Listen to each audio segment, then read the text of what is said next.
Vous avez honoré le rendez-vous, nous aussi. Nous sommes là ce jour pour nous balader devant les kiosques à journaux paraissant dans le triangle national et même hors de nos frontières. Et bien sûr, cette balade, c'est avec les guides de cette semaine et à mes côtés, Stéphine, bonjour, bienvenue. Bienvenue Serge Tetkat, c'est toujours un plaisir d'être en votre compagnie. Et on commence tout de suite avec le quotidien de Mutation qui s'intéresse à la fête du 20 mai, une fois de plus. François Hollande qui ignore le président de la République, Paul Biya. En dépit de l'invitation du chef de l'État, le président français s'est fait représenter au rabais à l'occasion des festivités de la fête nationale. En page 3, on peut lire dans l'attente de hautes personnalités françaises, la présidence de la République a consenti des dépenses faramineuses pour la réception au Palais de l'Unité. Nous restons avec le journal de Xavier Messé. Les mutants nous parlent ce jour d'accaparement de terres en nous présentant le ministre Philippe Ngolengwese qui contre-attaque.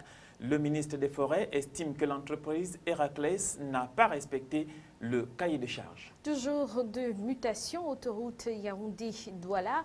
Ambassala et l'entreprise chinoise en désaccord. Le ministre des Travaux publics et China First Highway Engineering Co. Ltd ne s'entendent pas sur la date de lancement du chantier.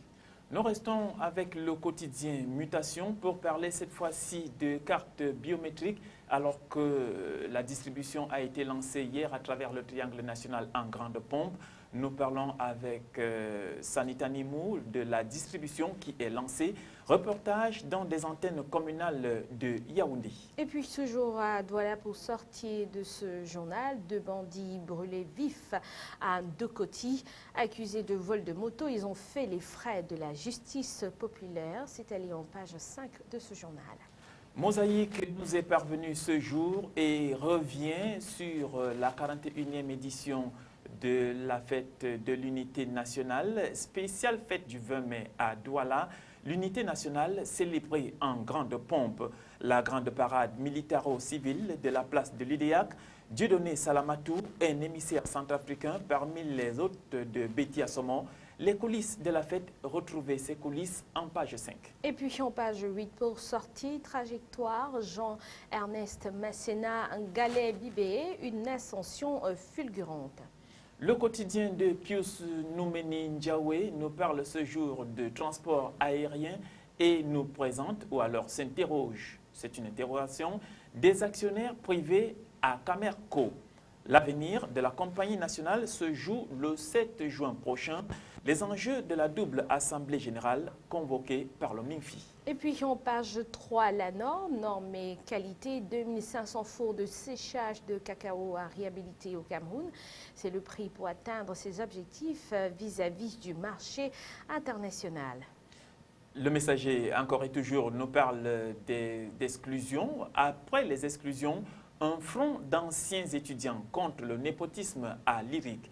Au-delà des pressions politiques, la lecture de l'acte du MINESUP, déportez-vous en page 9. Et puis en page 12 du sport pour sortie, Volker Fink, le nouveau sélectionneur des Lions Indomptables, la carte de visite du technicien allemand qui remplace donc Jean-Paul Akonou. Un nouvel arrivant aussi à notre table ce matin, c'est Camer Info Matin dans son numéro 2 qui nous présente un seul titre à sa grande une, Simon Achidi Achou, président du Sénat. C'est une question, s'il vous plaît, ou par intérim, président de la République. Les clés d'un choix. Achetez ce journal et puis vous allez vous déporter en page 2 pour avoir de plus amples informations. Tout de suite, un autre quotidien, magazine plutôt qui nous est parvenu, c'est Queen qui nous parle d'autres informations assez importantes et nous pouvons tout de suite parler de maman. J'ai une mère à mes côtés et c'est un plaisir. Je t'aime maman, la preuve. Je me souviens d'un poème que nous, enfants anglophones, récitions. My mother, when I could not sleep, when I could not do this, when I had a fever, when was there my mother.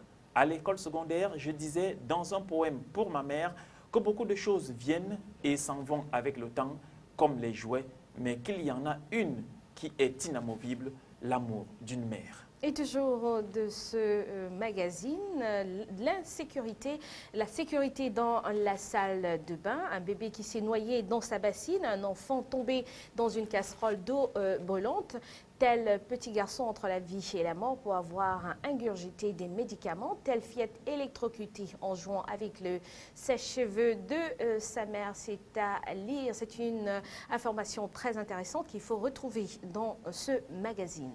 D'autres informations intéressantes dans Queen, c'est des trucs et des astuces. En fait, il faudrait avoir ici quelques conseils pour économiser du carburant.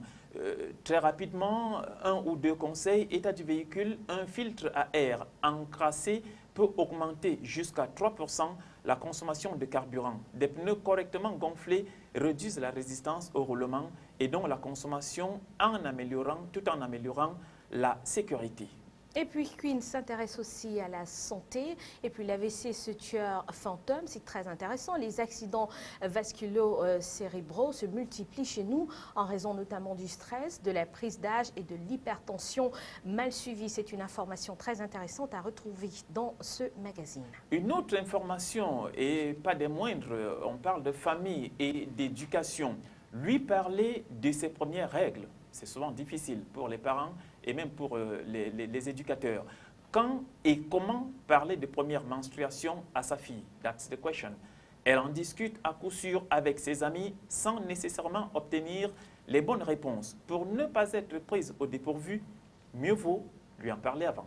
Un autre journal aujourd'hui, et c'est aujourd'hui en France à l'international, terrorisme français et djihadiste en Syrie.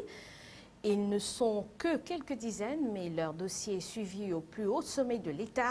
Enquête et portrait de ces Français partis combattre en Syrie et dont le retour en France est redouté. C'est en pages 2 et 3. Aujourd'hui en France, nous parlions tout à l'heure de filles, comment lui parler de ses premières règles, et aussi nous parlons ici de nos enfants ne savent plus ce qu'ils mangent, s'interrogent ou alors parlent aujourd'hui en France. Pour certains, les pâtes sont des légumes et une betterave un objet non identifiable. Voici une étude édifiante sur les rapports de nos enfants avec la nourriture. C'est en page 18. Et un autre journal, La Tribune, Europe, le secret bancaire, c'est bientôt fini. Le Luxembourg et l'Autriche ont cédé sur l'échange automatique d'informations fiscales entre pays européens. Une fois effectif, celui-ci devrait concerner d'abord les revenus d'intérêt, mais aussi à terme les autres revenus de l'épargne. Pour les entreprises, en revanche, rien à l'horizon. Stéphane Bondio, notre journal, Le Figaro, qui parle de l'école, la Cour des comptes dénonce l'erreur de Hollande. En termes de détails, il faudrait simplement comprendre que, contredisant la promesse de l'ex-candidat PS, les sages jugent que les problèmes de l'éducation nationale ne sont pas liés à un nombre insuffisant d'enseignants. L'institution présidée par le socialiste Didier Migaud épingle, dans un rapport dévoilé mercredi, plusieurs dysfonctionnements dans la gestion de l'éducation nationale. Toujours de ce journal, affaire Tapie, Christine Lagarde s'exprime devant la justice. Christine Lagarde est convoquée ce jour devant la Cour de justice de la République pour s'expliquer sur la décision de l'État d'avoir eu recours à un arbitrage privé, se soldant en 2008 par le versement de 403 millions d'euros à l'homme d'affaires. Elle pourrait, à l'issue de son interrogatoire, être mise en examen. Il faut dire que l'Hexagone est secoué par de nombreux scandales et c'est ce que le Figaro nous dit aujourd'hui, parlant du PS qui est rattrapé par des scandales. Au plan judiciaire, la semaine a mal commencé pour le Parti socialiste. Mercredi, la députée de Marseille, Sylvie Andrieux, a été condamnée à 1 an de prison ferme pour avoir détourné 700 000 € de subventions publiques. Mardi, l'ancien député du Pas-de-Calais, Jean-Pierre Cuchdar, s'est vu infliger une amende de 30 000 € pour abus de biens sociaux, deux affaires que le PS tente de minimiser après le scandale Cahuzac. Affaire Lagarde aussi dans cet autre quotidien, Le Monde qui parle de l'État. L'État prêt à contester l'arbitrage favorable à Bernard Tapie. Christine Lagarde, ancien ministre des Finances et de Nicolas Sarkozy, est convoquée ce jour par la Cour de justice de la République en vue d'une mise en examen.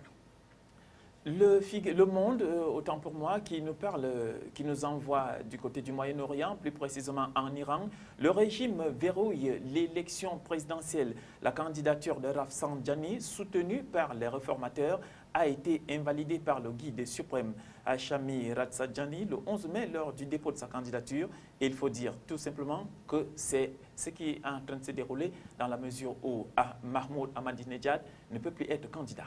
Quelques échos dans le journal Les Échos. École, la charge contre les 60 000 postes de François Hollande. La Cour des comptes critique la création des postes décidés par le chef de l'État. Le rapport dresse des recommandations explosives sur le métier d'enseignant. Voilà, c'est la fin de cette revue de presse sur CAM News 24. Mesdames, Messieurs, merci de nous avoir suivis. Rendez-vous est pris pour demain avec Sartika. Le rendez-vous sera honoré. Quant à vous, chers téléspectateurs, restez nous fidèles.